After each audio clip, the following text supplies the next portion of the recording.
রাত পেরুলেই চতুর্থ ধাপে ষষ্ঠ উপজেলা পরিষদ নির্বাচন। এই নির্বাচন অবাধ, সুষ্ঠু ও শান্তিপূর্ণভাবে করার লক্ষ্যে এরই মধ্যে সব ধরনের প্রস্তুতি শেষ করেছে নির্বাচন কমিশন। সংশ্লিষ্টরা জানান, বুধবার দেশের ২৭ জেলার ৭টি উপজেলায় সকাল ৮টা থেকে বিকেল ৪টা পর্যন্ত চলবে একটানা ভোট গ্রহণ। এর মধ্যে ৯ উপজেলায় ভোট হবে ইলেকট্রনিক ভোটিং মেশিনে, বাকিগুলোই ব্যালট পেপারের মাধ্যমে ভোট গ্রহণ করা হবে। এ কারণে মঙ্গলবার সকাল থেকেই কেন্দ্রে কেন্দ্রে পাঠানো হচ্ছে নির্বাচন সামগ্রী।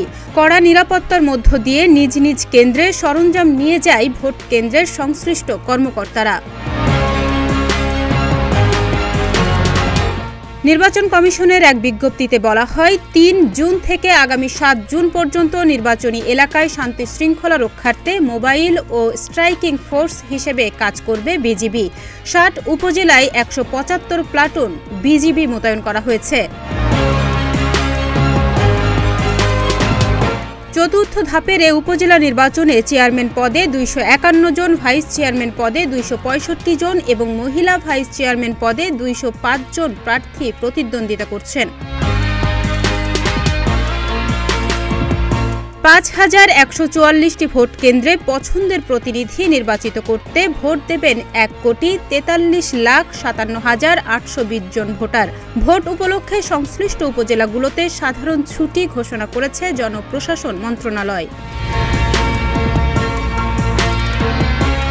ইসির ঘোষিত তফসিল অনুযায়ী চতুর্থ ধাপে মনোনয়নপত্র দাখিলের শেষ তারিখ ছিল ৯ মে। মনোনয়ন যাচাই বাছাই হয় ১২ মে। রিটার্নিং কর্মকর্তার সিদ্ধান্তের বিরুদ্ধে আপিল হয় ১৩ মে থেকে ১৫ মে। প্রার্থিতা প্রত্যাহারের শেষ দিন ছিল ১৯ মে। প্রতীক বরাদ্দ দেয়া হয় ২০ মে। এবার ৪ ধাপে উপজেলা ভোট হচ্ছে। এর মধ্যে গত ৮ মে প্রথম ধাপে ১৩৯ উপজেলায়, দ্বিতীয় ধাপে ১৫৯ উপজেলায় ২১ মে, তৃতীয় ধাপে ১১২ উপজেলায় ২৯ মে ভোট হয়। অবশ্য আইনি জটিলতার কারণে কিছু উপজেলার ভোট স্থগিত রাখা হয়েছে।